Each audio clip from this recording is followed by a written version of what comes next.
Pessoal, Cascavel 1, Coritiba 0, Cascavel garante o 6º lugar e o Coritiba termina a primeira fase na 2ª colocação do Campeonato Paranaense. Só que o Coritiba chega em baixa nesse momento.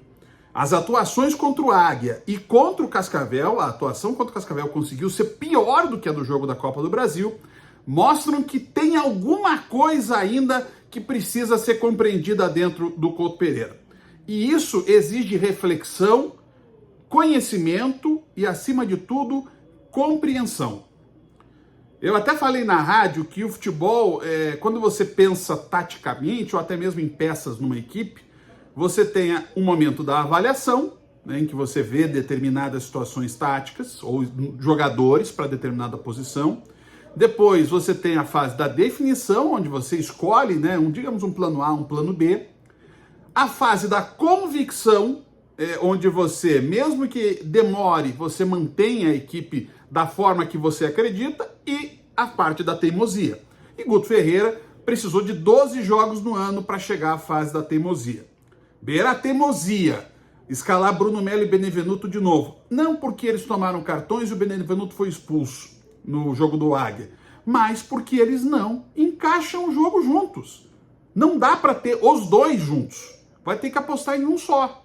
Vai ter que ter o Maurício Antônio, que é o melhor dos outros zagueiros, ou o Jean Pedroso, que é um jogador da casa com absoluto potencial, e aí escolhe o Benevenuto ou o Bruno Melo. Tá muito claro que o favorito do Guto é o Bruno Melo, mas os dois juntos não dá. Terceiro, vai de Bianchi de volta. E aí não é só a escalação do Bianchi como centroavante, que ficou mais uma vez clara que ela não funciona. Não é porque ele tenha perdido um caminhão de gols, mas é porque não é o posicionamento dele. Na hora de um lançamento, ele não sabe a hora de partir, porque ele sabe partir com o volante vindo de trás, mas não como centroavante, onde você está partindo normalmente na mesma linha da defesa. Você não tem o traquejo do centroavante. Num cruzamento como o do Jamerson no primeiro tempo, o desvio que ele poderia dar seria bem diferente. Um centroavante talvez fizesse da forma mais certa. O Robson com certeza faria.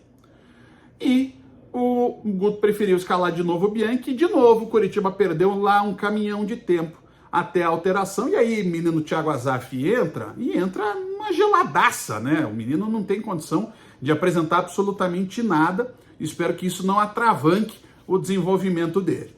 Além disso, a dificuldade do Coritiba tem pela falta de um cara que controle mais o jogo. O Coritiba pega a bola e sai correndo. Coritiba pega a bola e sai no ritmo do Friso e do Robson, né? Os dois saem correndo com a bola dominada e seja o que Deus quiser. O Friso caiu de produção na mudança tática. O Robson está muito longe do gol. A primeira jogada que cria do Coritiba de perigo é do Robson. Só que ele não está na área, nem outro atacante. Estava o Jamerson na área. E o Jamerson tentou bater de primeira e perdeu o gol. E aí o Coritiba comete as falhas, né? Porque tirando essas questões todas, para ampliar ainda no jogo contra o Cascavel, o Coritiba teve erros técnicos.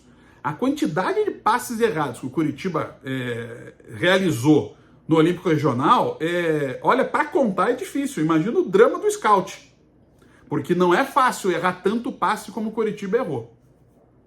E o gol do Cascavel é de uma primariedade, né? A saída do Benassi. O Bruno Melo já joga por Benassi em condição difícil, porque ele não tem muito o que fazer, não tem muito espaço para dar o chutão. E tá todo mundo marcado, mas ele passa para o Bruno, o Bolo perde o domínio, ninguém marca, e assim, não é só a falha grotesca do Bruno Melo, mas é todo o lance, né? Se você for ver, ninguém marca na subida do cruzamento, o Manoel tá livre entre 3 zagueiros, tem uma série de erros ali no esquema defensivo do Coritiba na hora do gol. Bola parada continua falhando e as opções ainda são muito mais frágeis, né? Tanto o David da Hora quanto o Pomba são jogadores de nível técnico bem abaixo do que o Coritiba tem que pensar para a Série A do Campeonato Brasileiro, claro, se passar, né? Porque o Coritiba tem que encarar uma Série B que está muito difícil, principalmente pelo que o Coritiba vem jogando.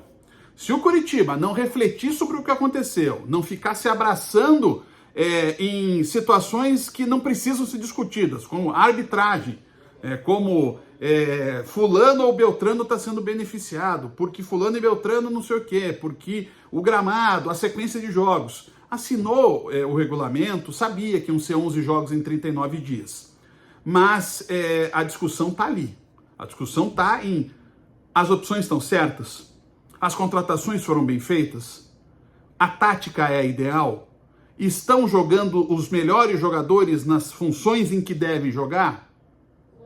É tudo isso que tem que ser discutido. E certamente não é ficar jogando a cortina de fumaça que foi o Aleph Manga na sexta-feira, que simplesmente não só não serviu porque o Coritiba teve que dar explicações no dia seguinte sobre reintegração que não pode acontecer antes do aval da STJD, e, em segundo lugar, porque ficou evidente que o Coritiba tentou esconder algo que estava escancarado.